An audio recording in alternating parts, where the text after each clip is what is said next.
Shalom, saudara-saudari yang dikasihi Tuhan Yesus Kristus. Perkenankanlah kami, para pelayan jemaat, menyampaikan kepada Bapak Ibu, saudara dan saudari, damai sejahtera dari Tuhan Allah kita menyertai saudara. Kiranya pada minggu ini, minggu ke-7 setelah Trinitatis, biarlah Tuhan boleh berkarya di dalam kehidupan kita sehari-hari. Akhirnya, marilah kita satukan hati dan jiwa kita untuk memulai ibadah persembahan kepada Tuhan. Kita saat teduh.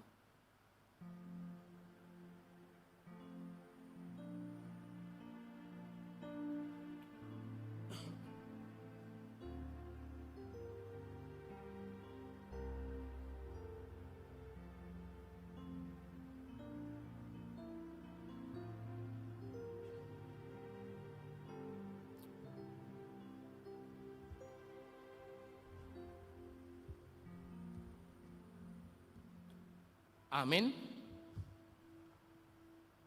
Kita angkat pujian, kita bernyanyi dari pelengkap Kidung Jemaat nomor 4. Kita nyanyikan ayat 1 sampai ayat yang kedua.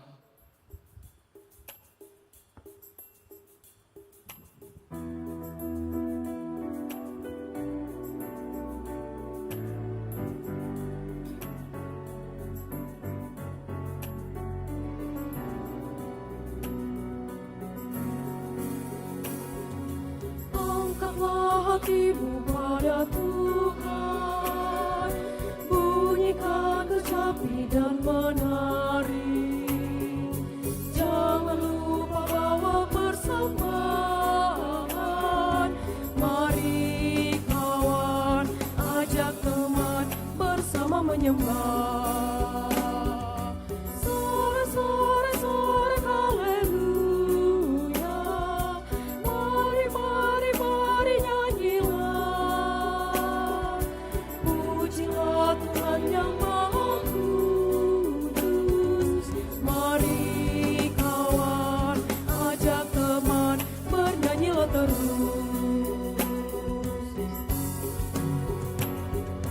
Janganlah mengaku anak Tuhan jika engkau mengeraskan hati.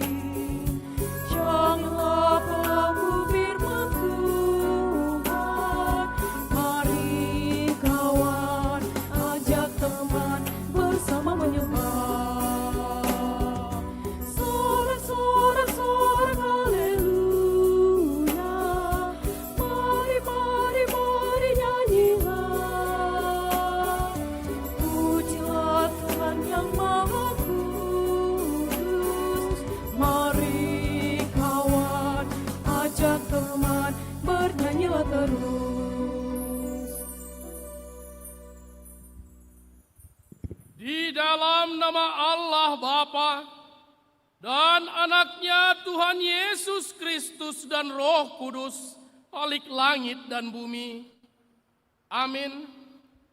Demikianlah sabda Tuhan Yesus. Berbahagialah orang yang lapar dan haus akan kebenaran, karena mereka akan dipuaskan. Berbahagialah orang yang suci hatinya, karena mereka akan melihat Allah. Haleluya. Haleluya.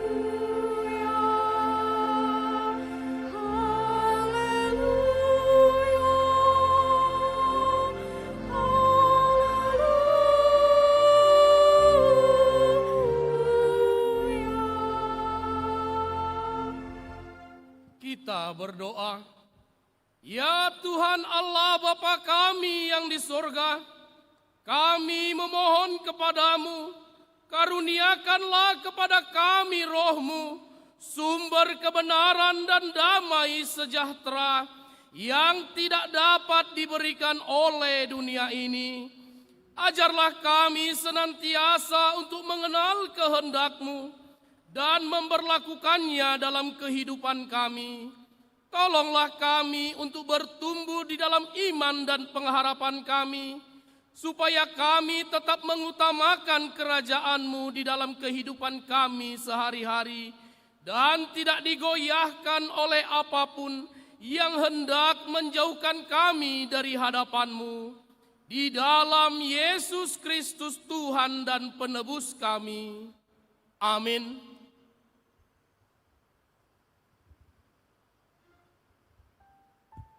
Kita angkat pujian, kita bernyanyi dari Kidung Jemaat nomor 415. Kita nyanyikan ayat 1 sampai ayat yang ketiga.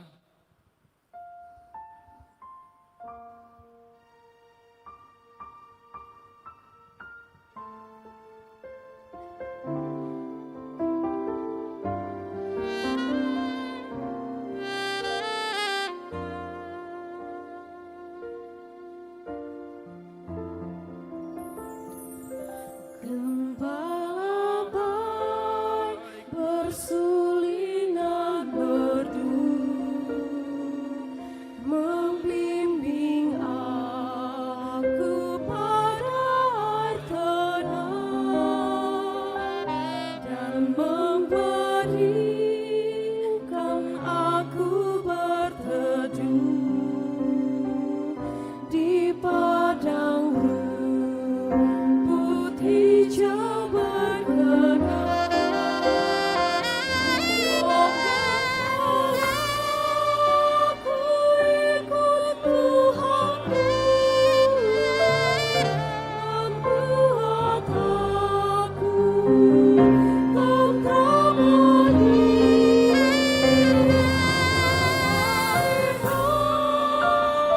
sungai kasih-Ku, kuasa damai jerlah benih.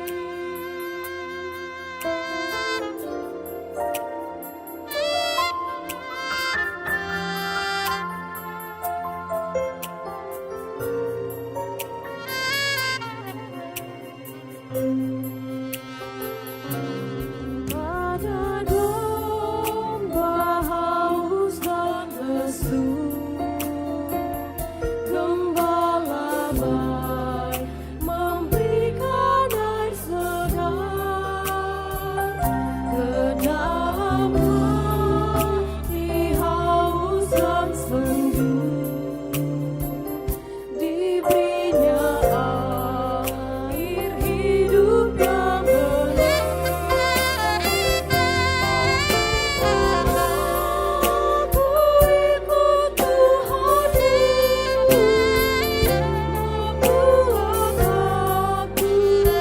membuat aku tentram sungai kasih-Ku, kuasa damai jerlah benih.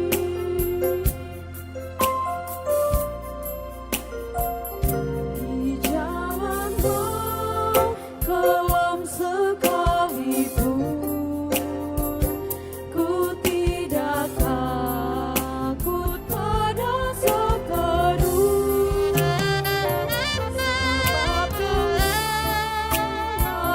adalah teman dan juru selamat bagi diriku.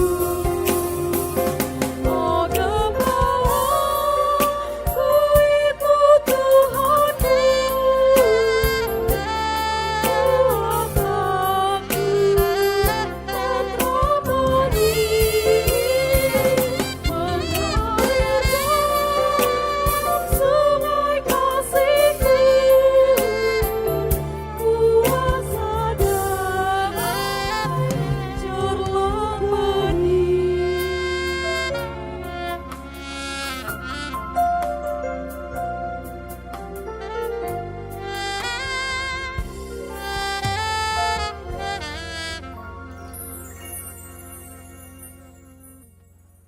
Marilah kita mendengar firman Tuhan sebagai pendahuluan khotbah pada minggu ke-7 setelah Trinitatis hari ini, yang tertulis di dalam Yohanes 10 ayat yang ke-11 sampai ayat yang ke-16. Seperti biasa kita akan membaca secara bergantian. Yohanes 10 ayat yang ke-11 sampai ayat yang ke-16. Beginilah firman Tuhan. Akulah gembala yang baik. Gembala yang baik memberikan nyawanya bagi domba-dombanya.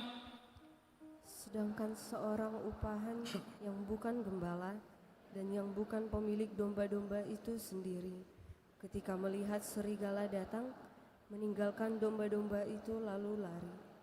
Sehingga serigala itu menerkam dan mencerai-beraikan domba-domba itu. Ia lari karena ia seorang upahan dan tidak memperhatikan domba-domba itu. Dan akulah mengenal domba-dombaku, dan domba-dombaku mengenal aku.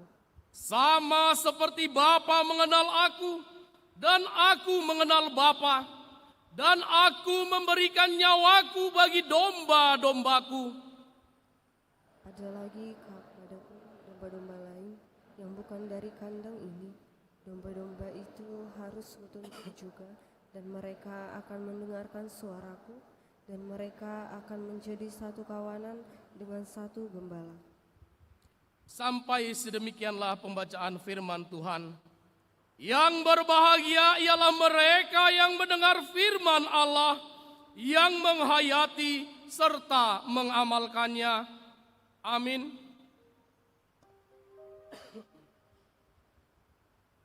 Kita angkat pujian, kita bernyanyi dari Kidung Jemaat nomor 32. Kita nyanyikan ayat 1 tambah ayat yang ketiga.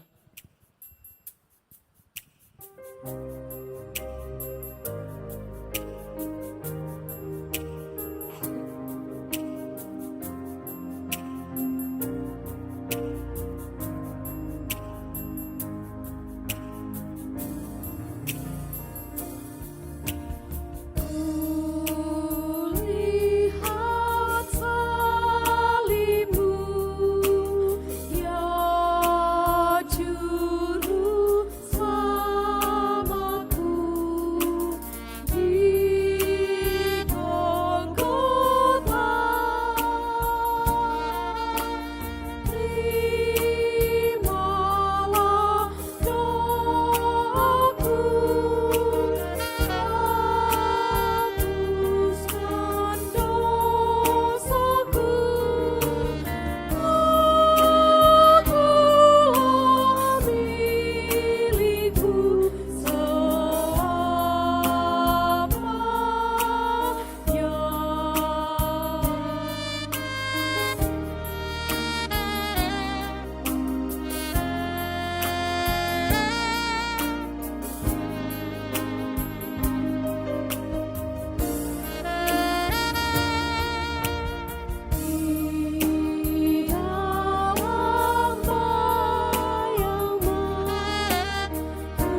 Dalam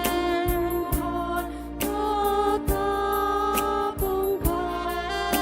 Jikalau tetap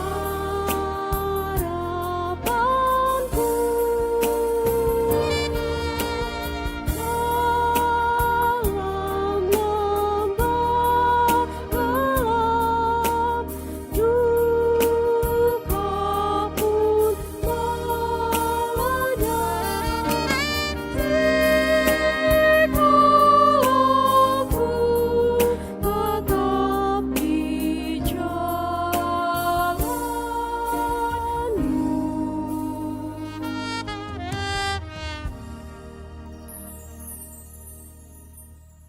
Saudara-saudari yang dikasihi Tuhan Yesus Kristus, di dalam perjalanan hidup kita, tentu sering sekali kita melakukan kesalahan dan berbuat dosa yang telah melukai hati saudara-saudara kita, terlebih kepada Tuhan Yesus Kristus.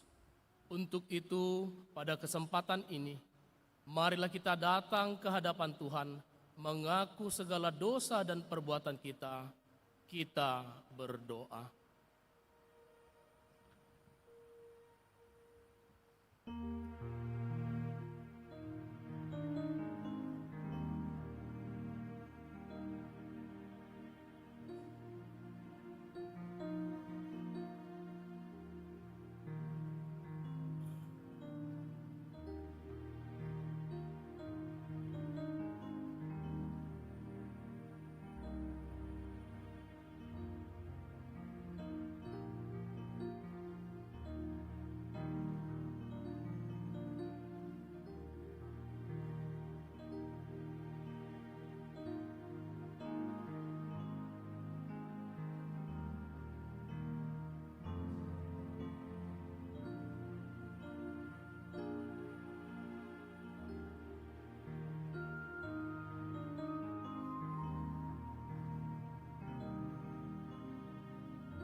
Bapa kami yang di surga yang maha kudus, kami tiada layak datang ke hadapan-Mu, karena kami senantiasa bergelimang dengan dosa. Karena pikiran dan perbuatan kami senantiasa bertentangan dengan kebenaran-Mu. Tetapi oleh karena kasih anak-Mu Yesus Kristus Tuhan kami, maka kami datang kepadamu meminta keampunan dosa dan kejahatan kami. Tolong dan kasihanilah kami, ampunilah segala kejahatan kami, dan terimalah kami menjadi anak-anak-Mu. Ya Roh Kudus, terangilah jiwa dan pikiran kami, agar kami dapat memilih apa yang berkenan kepadamu, dan menjadi anak-anak-Mu yang setia, menyaksikan Yesus Kristus Tuhan dan Juru Selamat kami. Amin. Janji Tuhan tentang pengampunan dosa. Jikalau kita mengaku dosa kita, maka Ia adalah setia dan adil, sehingga Ia mengampuni segala dosa kita dan menyucikan kita dari segala kejahatan. Segala kemuliaan bagi Allah di tempat yang maha tinggi. Amin.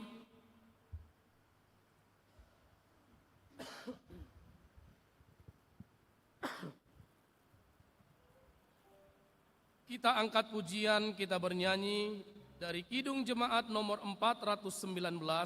Kita nyanyikan ayat 1 sampai ayat yang kedua.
Yesus pimpinlah kami selamanya, hanya Dikau kami ikut di sepanjang jalan hidup.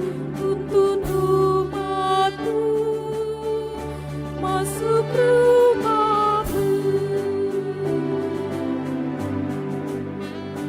Berilah kami iman yang teguh, agar jangan ditaklukkan oleh dosa dan keluhan. Api berteguh ikut jalan-Mu.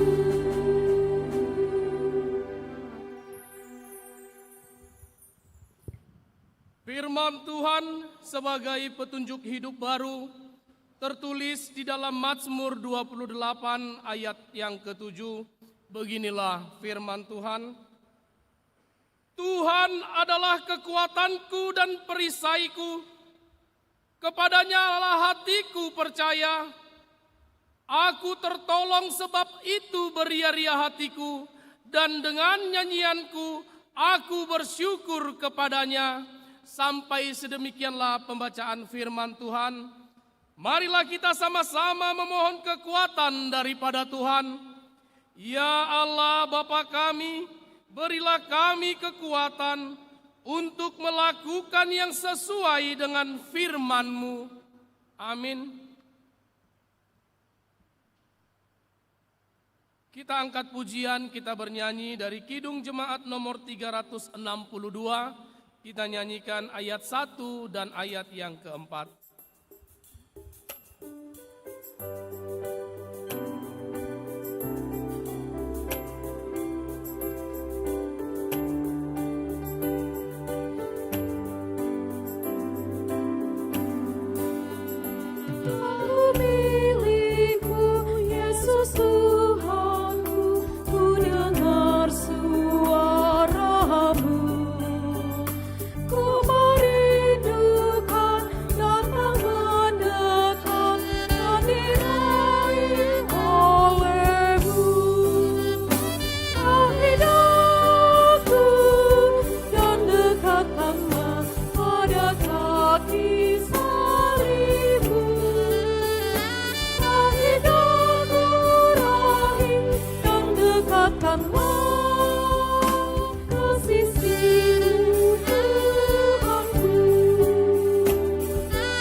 bersaksi, mengikrarkan pengakuan iman kita bersama jemaat pada segala abad di seluruh dunia. Kita bersama-sama mengucapkannya. Aku percaya kepada Allah Bapa yang Maha Kuasa, Khalik langit dan bumi. Aku percaya kepada Yesus Kristus, Anaknya yang tunggal Tuhan kita, yang dikandung daripada Roh Kudus, lahir dari anak darah Maria, yang menderita di bawah pemerintahan Pontius Pilatus, disalibkan, mati dan dikuburkan, turun ke dalam kerajaan maut, pada hari yang ketiga bangkit pula dari antara orang mati, naik ke surga, duduk di sebelah kanan Allah Bapa yang Maha Kuasa, dan akan datang dari sana untuk menghakimi orang yang hidup dan yang mati. Aku percaya kepada Roh Kudus, gereja yang kudus dan am, persekutuan orang kudus, pengampunan dosa, kebangkitan daging, dan hidup yang kekal. Amin.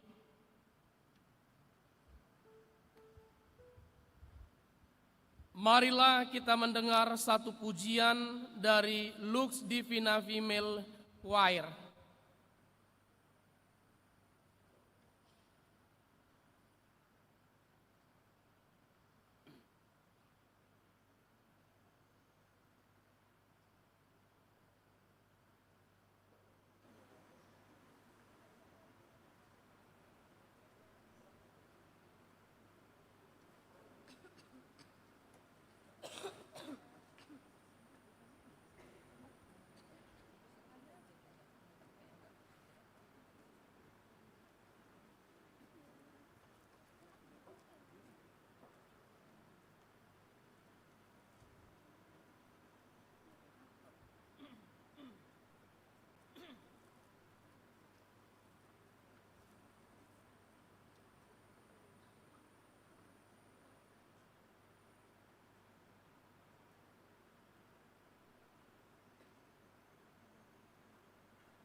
Amang Inang yang dikasihi di dalam nama Tuhan Yesus Kristus, sebagai tambahan informasi bahwa saudara-saudara kita dari Lux Divina Female Choir akan mengikuti kompetisi yang akan diadakan di Samosir. Untuk itu, saudara-saudara kita dari Lux Divina Female Choir meminta dukungan bagi kita semua, baik dari doa maupun moral, di mana pada hari ini teman-teman kita, saudara-saudara kita mengadakan bazar yang ada di depan gereja kita. Untuk itu marilah kita sama-sama mendukung baik dari doa maupun segalanya. Tuhan Yesus memberkati. Untuk menyambut sabda Allah, kita angkat pujian, kita bernyanyi dari Kidung Jemaat nomor 407. Kita nyanyikan ayat 1 dan ayat yang keempat.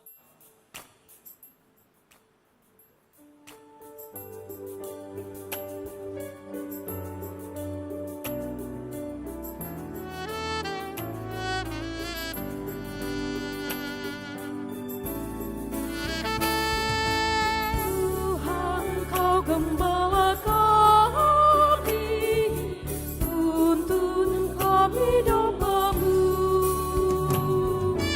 Bila kami menikmati nikmat pengorbanan-Mu, Tuhan Yesus Juru Selamat, kami ini milik-Mu. Tuhan Yesus Juru Selamat, kami ini milik-Mu.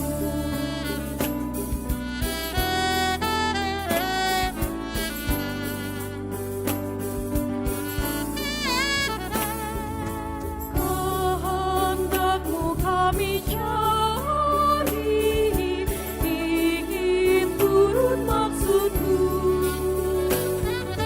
Tuhan isi hati kami dengan kasih-Mu penuh. Tuhan Yesus Juru Selamat, tak terhingga kasih-Mu. Tuhan Yesus Juru Selamat, tak terhingga kasih-Mu.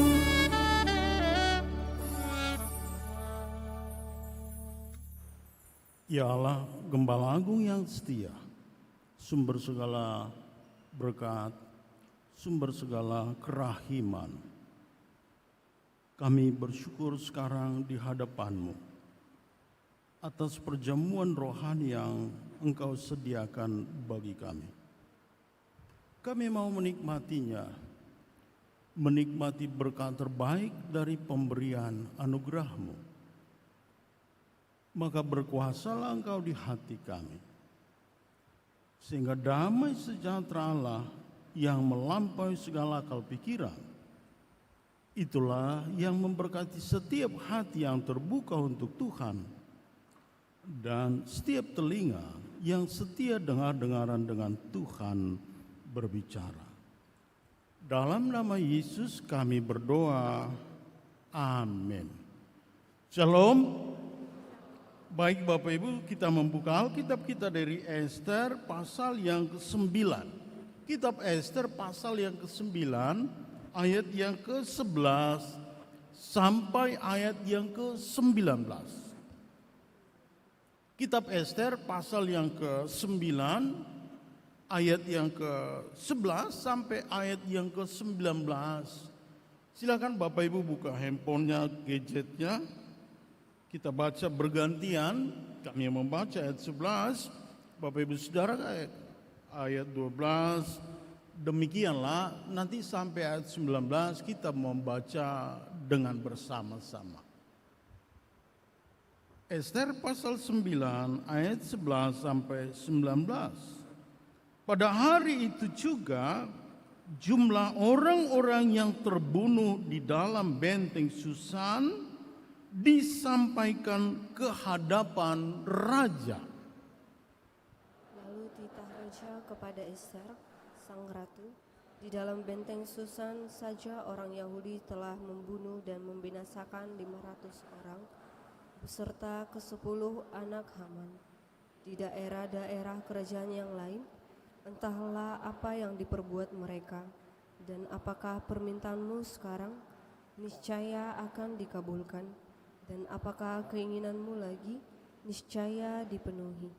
Lalu jawab Esther, jikalau baik pada pemandangan raja, diizinkanlah kiranya kepada orang Yahudi yang di Susan untuk berbuat besok pun sesuai dengan undang-undang hari ini, dan ke-10 anak Haman itu hendaklah disulakan pada tiang. Raja pun menitahkan berbuat demikian. Maka undang-undang itu dikeluarkan di Susan, dan ke-10 anak Haman disulakan orang. Jadi berkumpullah orang Yahudi yang di Susan pada hari yang ke-14 bulan Adar juga, dan dibunuhnyalah di Susan 300 orang. Tetapi kepada barang rampasan tidaklah mereka mengulurkan tangan. Orang Yahudi yang lain yang ada di dalam daerah kerajaan berkumpul dan mempertahankan nyawanya serta mendapat keamanan terhadap musuhnya. Mereka membunuh 75.000 orang di antara pembenci-pembenci mereka, tetapi kepada barang rampasan tidaklah mereka mengulurkan tangan. Hal itu terjadi pada hari yang ke-13 dalam bulan Adar. Pada hari yang ke-14 berhentilah mereka, dan hari itu dijadikan mereka hari perjamuan dan sukacita. Akan tetapi orang Yahudi yang di Susan berkumpul, baik pada hari yang ke-13, baik pada hari yang ke-14 dalam bulan itu. Lalu berhentilah mereka pada hari yang ke-15, dan hari itu dijadikan mereka hari perjamuan dan sukacita. Kita bersama. Oleh sebab itu, orang Yahudi yang di pedusunan, yakni yang diam di perkampungan, merayakan hari yang ke-14 bulan Adar Dari itu, sebagai hari sukacita dan hari perjamuan, dan sebagai hari gembira untuk antar mengantar makanan. Amin. Shalom. Bapak Ibu Saudara kekasih, saya juga udah lumayan ada sebulan ya saya tidak khotbah di sini. Saya senang berjumpa dengan Anda semua. Saya mau sapa yang di sebelah kiri, sayap kiri di luar. Shalom, Tuhan berkati yang di sayap kiri luar. Angkat handphonemu. Oke, thank you. Yang di depan dan sayap kanan, Tuhan berkatimu yang di luar dan yang sayap kanan, yang di depan. Tuhan memberkatimu. Kita yang di ruang ini, Tuhan memberkati kita. Amin. Saudara-saudara, seandainya Bapak Ibu ada yang dapat sepatu baru di ulang tahun hari ini atau minggu hari ini, apakah ada yang dapat ulang tahun, hadiah ulang tahun, sepatu baru misalnya, atau dapat gift? Kalau dapat gift, paus ya, paus, kalau paus itu tandanya besar ya. Kalau Anda dapat gift paus, apakah Anda bersuka cita? Ya, saya yakin Anda pasti bersuka cita. Dapat sepatu, dapat gift. Atau yang update lah. Nanti malam ya. Nanti malam jam 1. Siapa di sini fansnya Messi? Angkat handphonemu. Messi. Saya dari awal bulan Maret kemarin waktu Piala Dunia ini dimulai, saya sangat berharap Spanyol itu masuk. Doa saya terkabul. Dan itu harapan. Lalu yang saya yakini, ada beda harapan dan yakini. Lalu saya meyakini Argentina itu masuk final. Lalu malam ini saya bilang sama Tuhan tadi pagi, yes, berarti aku khotbah ini akan ku bilang sama teman-teman, antara harapan dan keyakinan, yaitu harapan saya Spanyol dan keyakinan Argentina, ini terserah Tuhan lah. Ada hal-hal yang dapat kita kerjakan, ada hal-hal yang dapat kita pikirkan, tetapi ada hal-hal yang tidak bisa kita tetapkan. Di sana Tuhan bekerja. Nanti malam apakah Argentina, apakah Spanyol, terserah pada Tuhan. Amin. Jadi jangan jadi putus asa maksud saya. Kalau fansnya Argentina nanti menang, apakah sukacita? Ya, pasti juga sukacita dong. Tetapi pertanyaannya, kalau kita mengacu tema khotbah ini, apakah sukacita demikian? Tema khotbah ini hari sukacita bagi umat Tuhan. Saya kira orang-orang Spanyol, orang-orang Argentina sekarang sudah prepare, persiapkan pesta. Apakah sukacita yang seperti itu yang akan dimaksud tema khotbah ini? Teks Alkitab hari ini di ayat 17. Hari sukacita disebut Yom Simchah. Yom Simchah. Yaitu apa? Sebuah hari yang dikuduskan dan dikhususkan. Sebuah hari yang dikuduskan dan dikhususkan untuk merayakan sukacita, kegembiraan yang sangat mendalam karena Tuhan memberkati, Tuhan memberi keselamatan. Itu dasar sukacitanya. Itu yang dimaksud dengan sukacita. Tetapi kan kadang-kadang kan kita nggak relate dengan mereka, ya kan? Nggak relate ini kadang-kadang. Tapi agar bisa relate nanti dengan Anda, dengan hidup kita, kita mau cek mengapa sih mereka bersuka cita. Mengapa orang-orang Yahudi bersuka cita? Saudara-saudara, ketika kita membaca teks Ester ini tadi, sesungguhnya bangsa Israel itu, orang-orang Yahudi sedang berada di pembuangan Persia.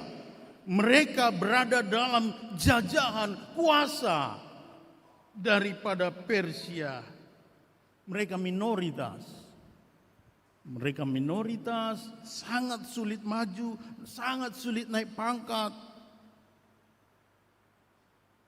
Saudara-saudara begini, ada pemahaman masyarakat Timur Tengah waktu itu. Kalau Allah sebuah negara kalah, kalau sebuah negara dijajah kalah, maka di pikiran mereka Allahnya kalah.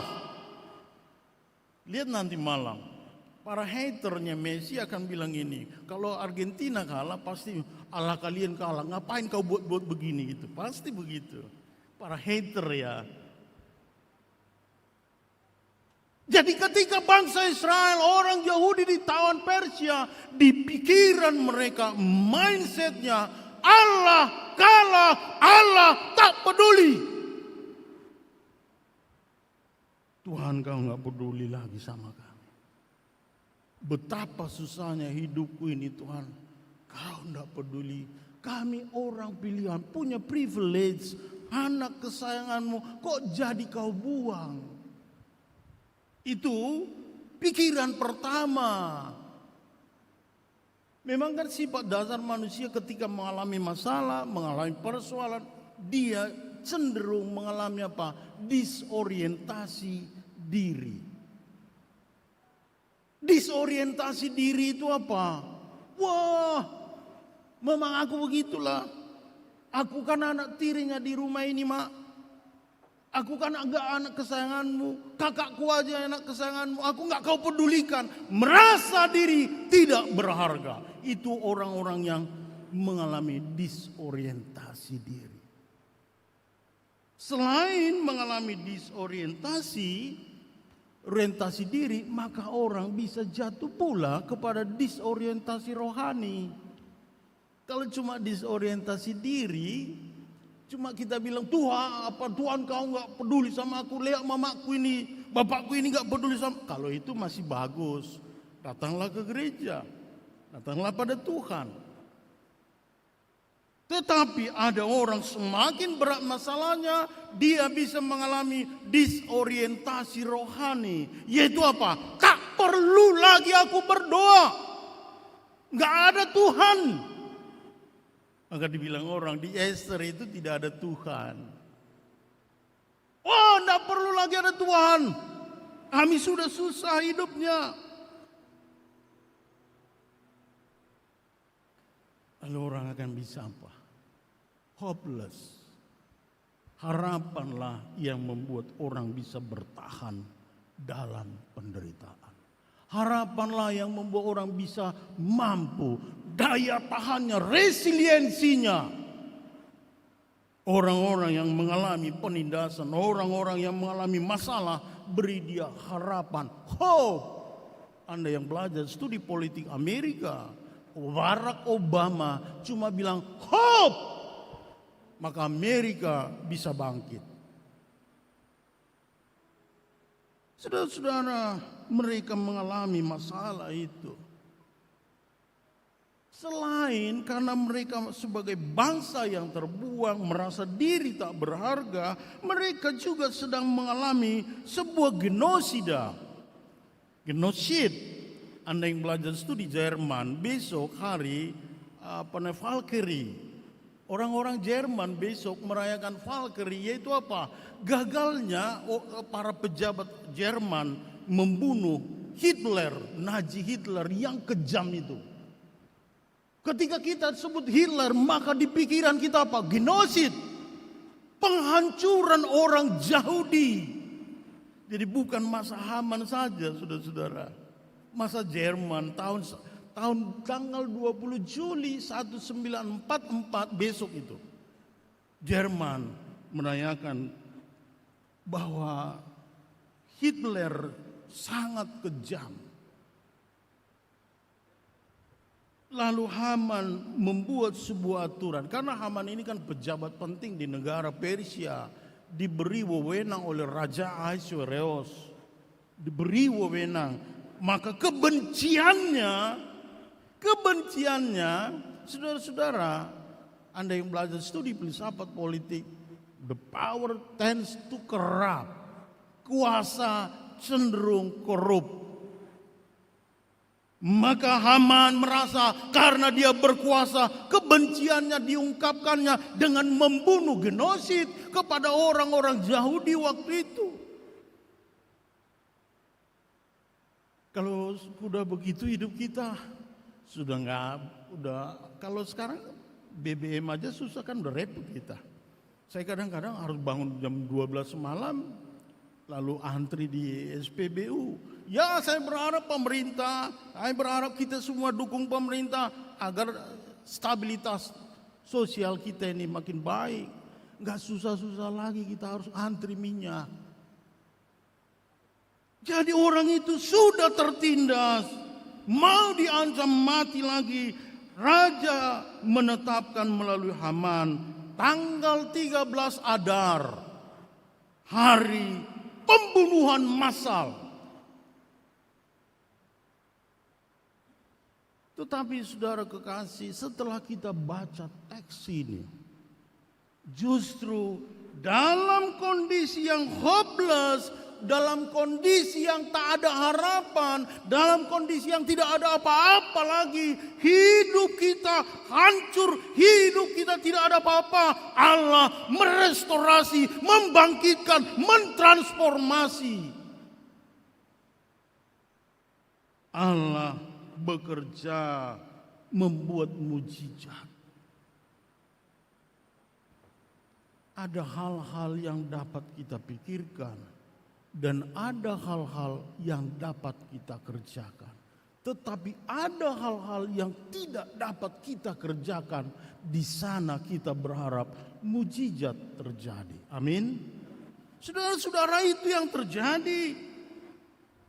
Pada waktu yang ditetapkan tanggal itu, Esther, pribadi yang menurut saya ini punya privilege yang sangat luar biasa dari Tuhan.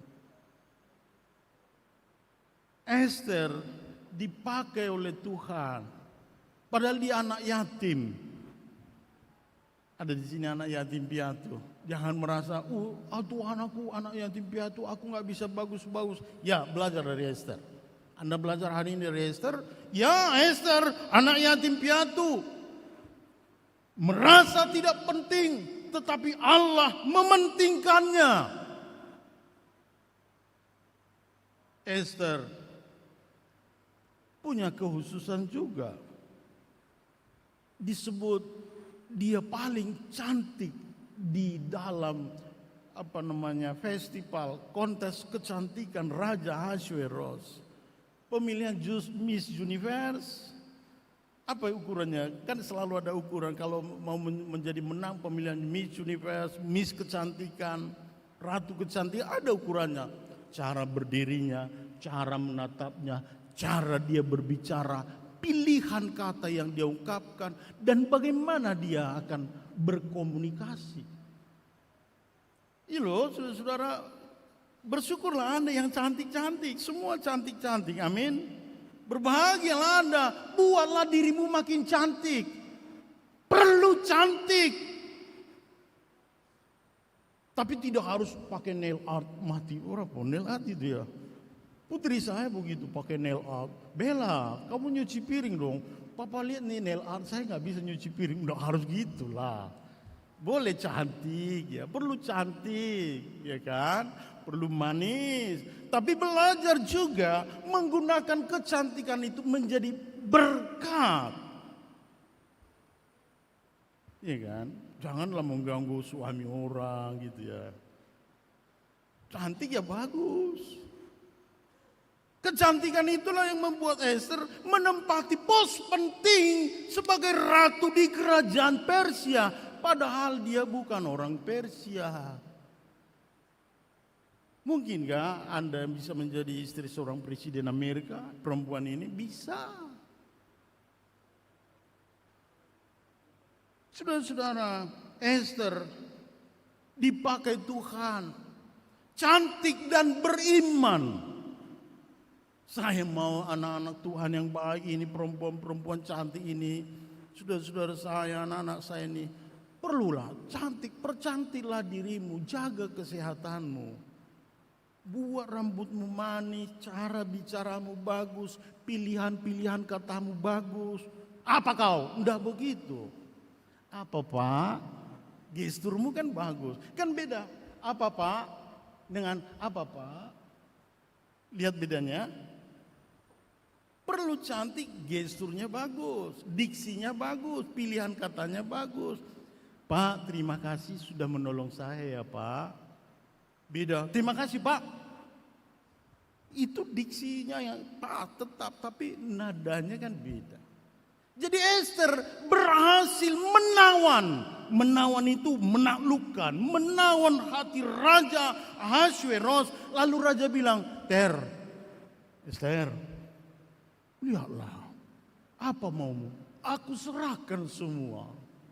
Separuh napasku, kan begitu ya kan. Lihatlah itu saudara-saudara, Tuhan memakai dia padahal dia anak yatim, orang yang tidak dihargai. Esther mengajak, oke, kalian harus berpuasa. Lalu pamannya Mordekhai, kita harus berdoa. Kita harus berpuasa agar Tuhan bekerja. Kita akan mati, kita akan disulangkan, kita akan dibunuh. Tapi kita mau Tuhan bekerja. Mereka berpuasa. Lalu di sanalah juga mujizat itu terjadi, saudara-saudara.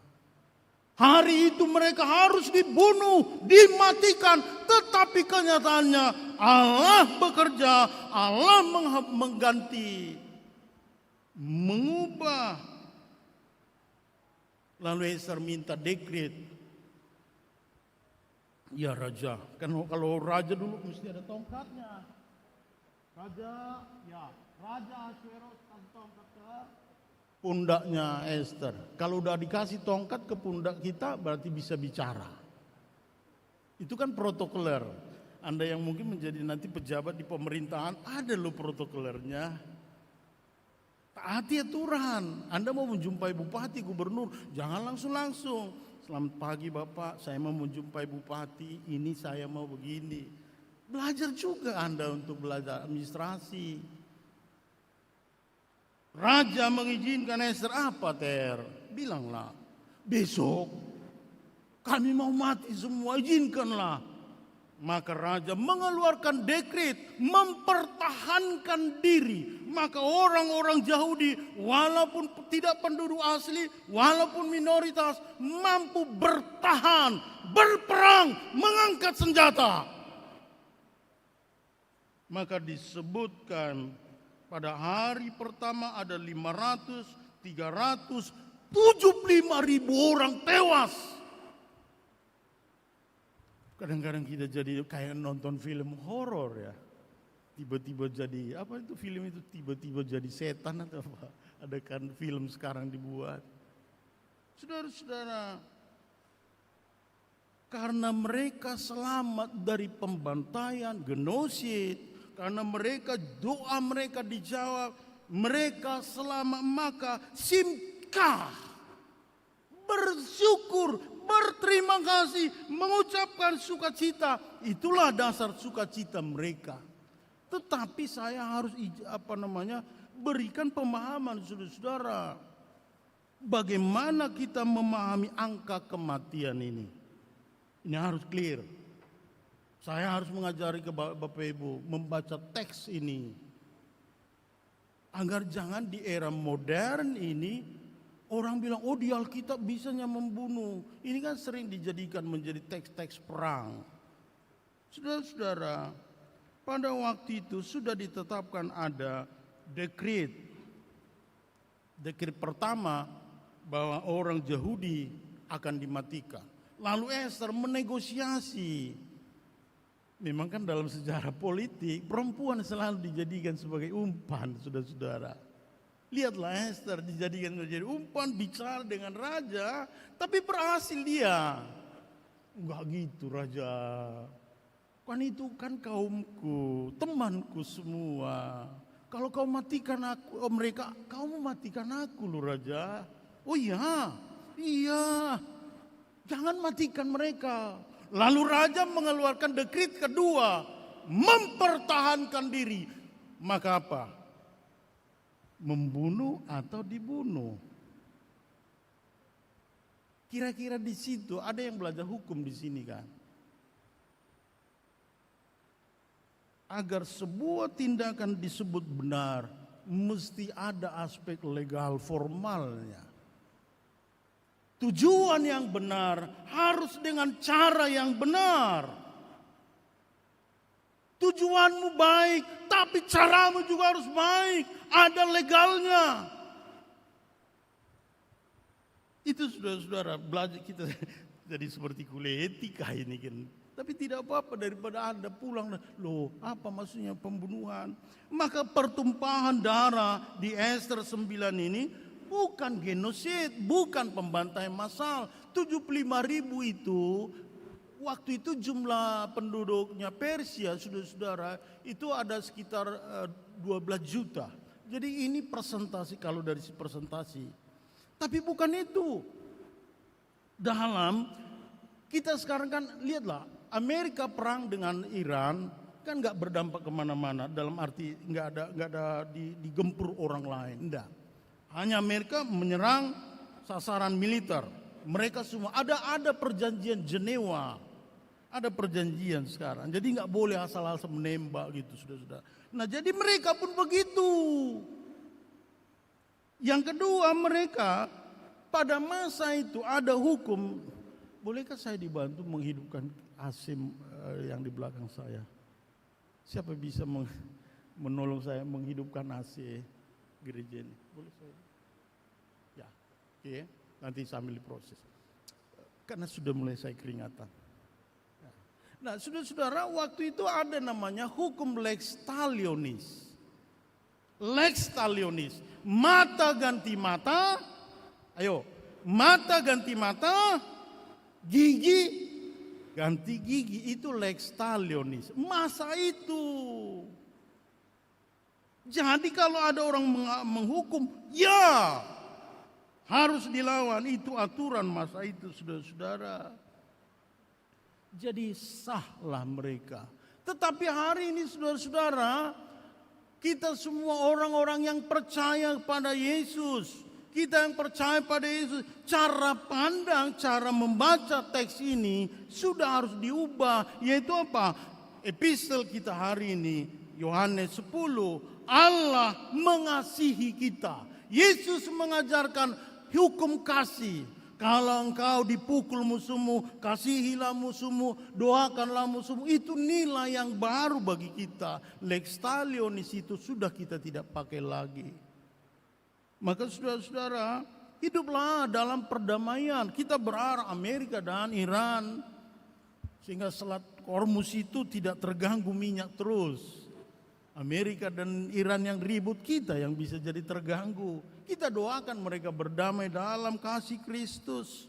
Ingat saudara-saudara, hanya karena kasih dalam kematian Yesuslah, maka kita bisa melawan kekerasan tanpa kekerasan. Hanya dengan kasih Kristus kita bisa melawan kekerasan tanpa kekerasan. Yang kedua, kita bernyanyi dulu, tak berhenti percaya. Saya mohon Anda membuka handphonenya. Bapak Ibu yang di luar semua kita silakan buka handphone. Kita menyanyikan tak berhenti percaya. Tak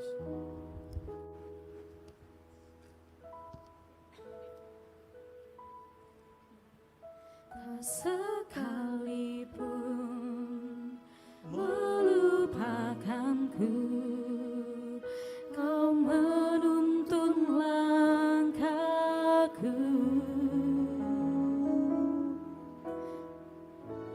Ku tak pernah sendiri, Kau tak tinggalkanku.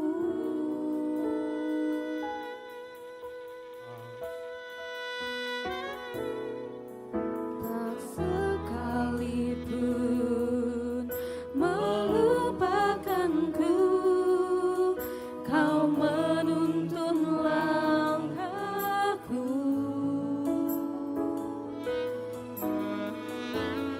Ku tak pernah sendiri, Kau tak tinggalkanku.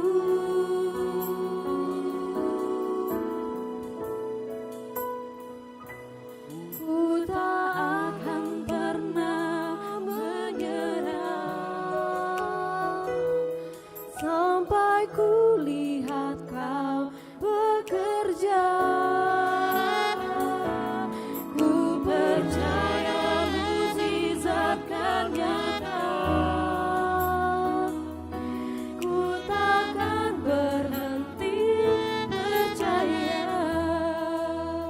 Oke, saudara-saudara, maksud saya begini. Lihatlah, tadi saya sudah katakan bangsa Israel itu sebenarnya bisa jatuh kepada hopeless. Mengalami disorientasi sebagai orang yang terbuang. Orang yang tidak dibutuhkan. Orang yang merasa tidak perlu. Kadang-kadang Anda bisa seperti itu. Di rumah kita bisa begitu. Selalu kita bilang, aku kan anak tiri di rumah ini. Bisa begitu. Sepertinya kita merasa, oh kakak abang kita, atau kita tidak ada apa-apanya. Akhirnya kita mengalami disorientasi. Selain itu saudara-saudara, lihatlah bangsa Israel itu. Mereka diancam.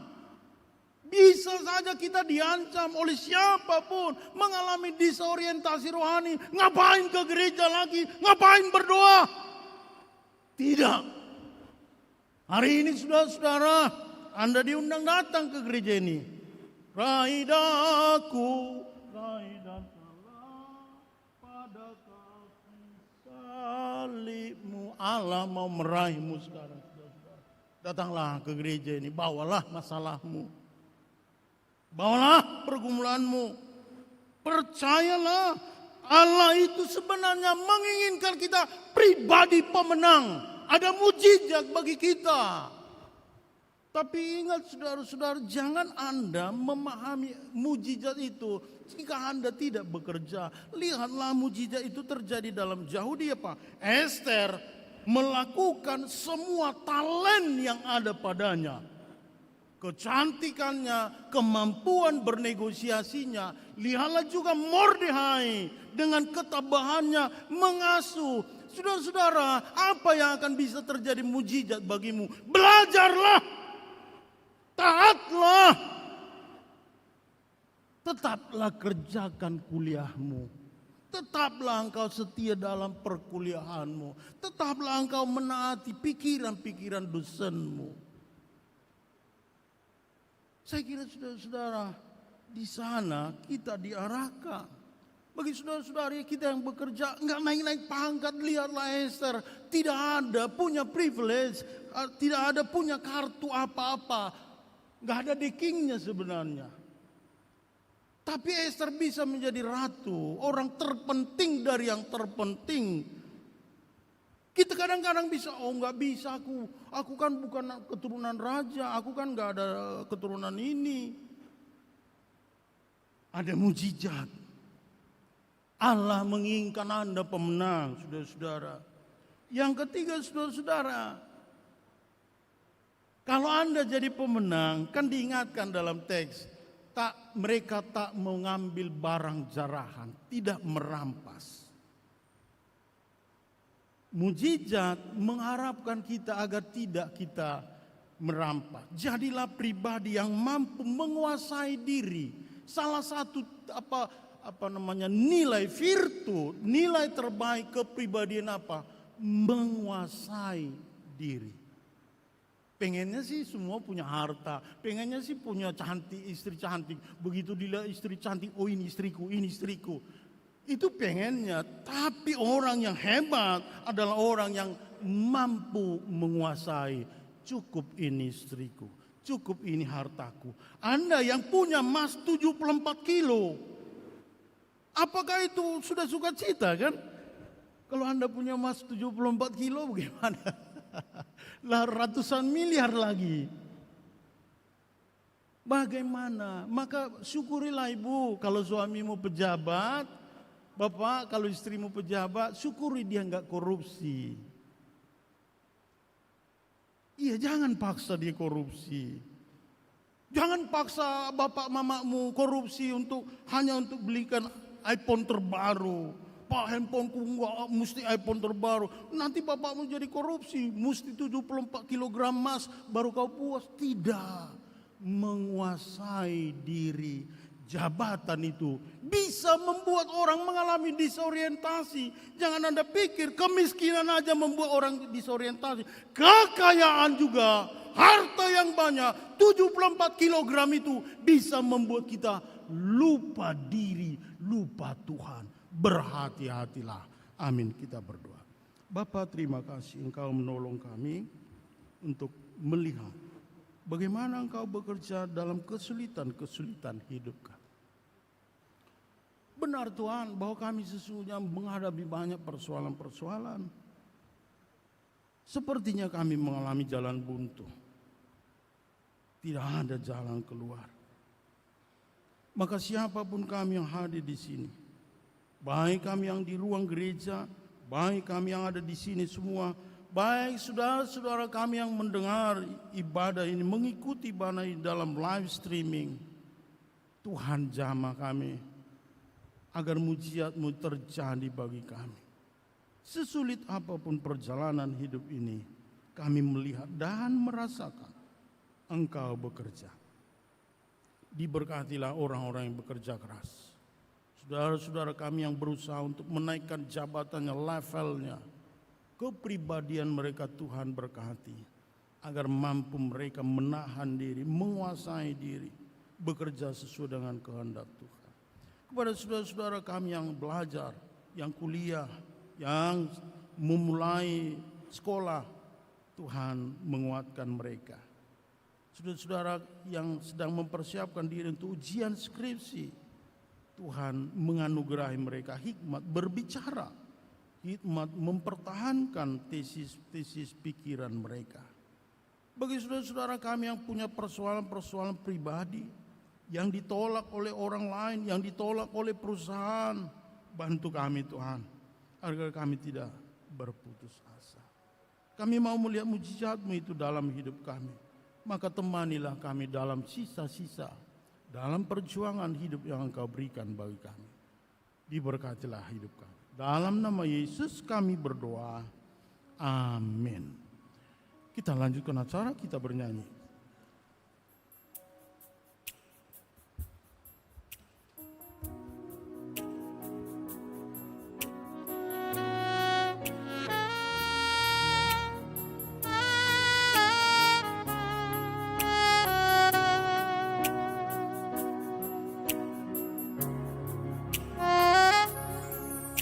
Terima kasih Tuhan untuk kasih setiamu yang ku alami dalam hidupku.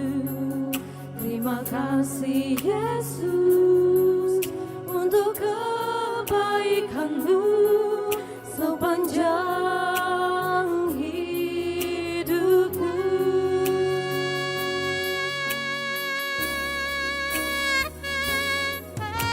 Terima kasih Tuhan untuk kasih setiamu yang ku alami dalam hidupku. Terima kasih Yesus untuk kebaikan-Mu sepanjang hidupku.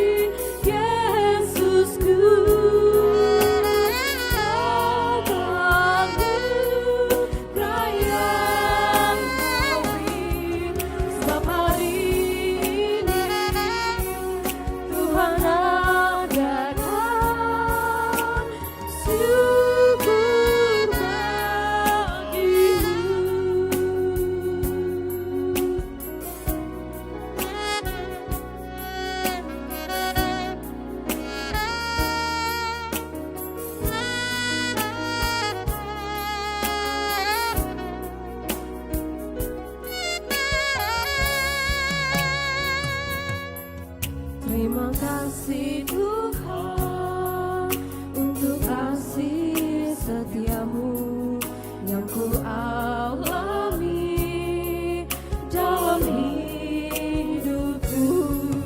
Terima kasih Yesus untuk kebaikan-Mu sepanjang hidupku.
Kita akan memberi persembahan kudus yang terbaik untuk kemuliaan Tuhan. Dengarlah firman Tuhan.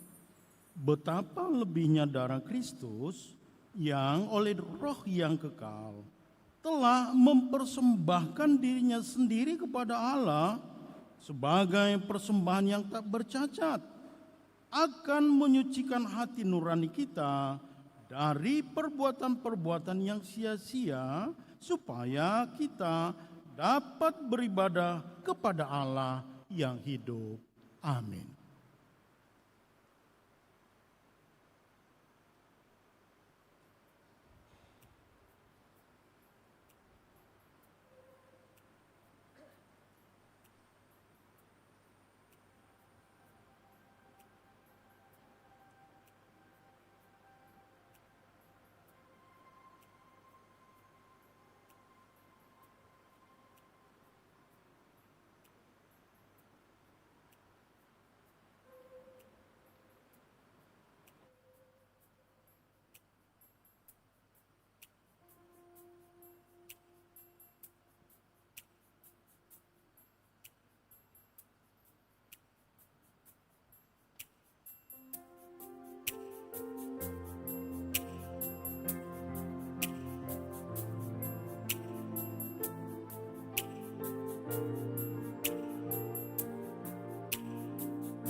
Jemaat,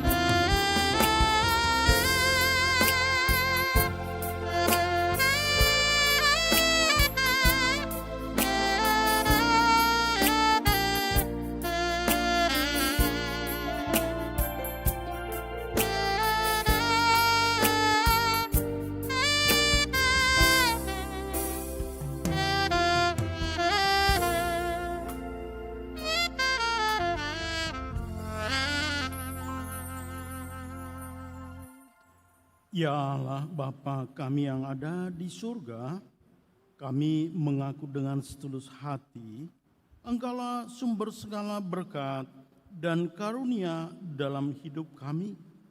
Di sini kami mempersembahkan kurban syukur kami kepadamu. Terimalah persembahan umat-Mu dan berkatilah menjadi alat kesaksian, persekutuan, dan pelayanan jemaat-Mu ini. Jadikanlah hidup kami persembahan yang berkenan kepadamu, dan pakailah hidup kami untuk turut menghadirkan tanda-tanda kerajaan-Mu, kasih, keadilan, damai sejahtera, dan sukacita. Bukalah hati kami oleh Roh Kudus-Mu, agar kami senantiasa mengucapkan syukur kepadamu di dalam nama Yesus Kristus Tuhan kami. Amin. Mari bersyukur semua atas kebajikan Tuhan, kasih perjanjian-Nya sungguh nyata selamanya. Umatnya dibebaskan dan hidup bersejahtera, kasih perjanjian-Nya sungguh nyata selamanya. Bapa kami yang di surga, dikuduskanlah namamu, datanglah kerajaan-Mu, jadilah kehendak-Mu di bumi seperti di surga. Berikanlah kami pada hari ini makanan kami yang secukupnya, dan ampunilah kami akan kesalahan kami, seperti kami juga mengampuni orang yang bersalah kepada kami. Dan janganlah membawa kami ke dalam pencobaan, tetapi lepaskanlah kami dari yang jahat. Karena Kau yang punya kerajaan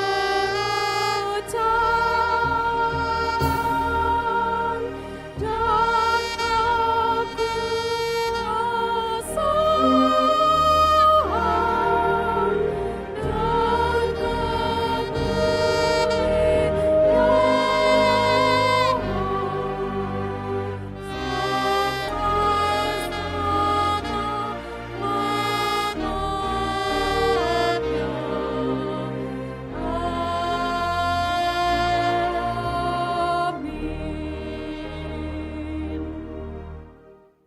Tuhan memberkati engkau dan melindungi engkau.